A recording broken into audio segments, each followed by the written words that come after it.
செடியில மிளகா காய்ச்சிக்கிட்டு வாங்க பறிச்சுக்க.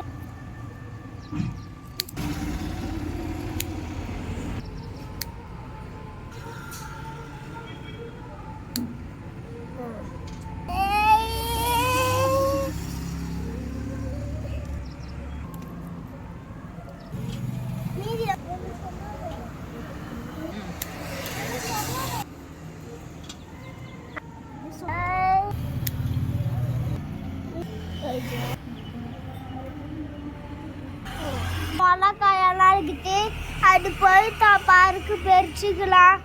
பாருங்க எவ்வளோ மிளகா பாருங்க, இன்னைக்கு குழம்பு வச்சுக்கலாம்.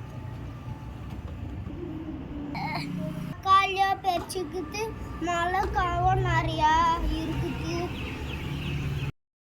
எங்க பாருங்க இது காக்கினோம் என்ன பாடு பாடம் சொல்லு முத்த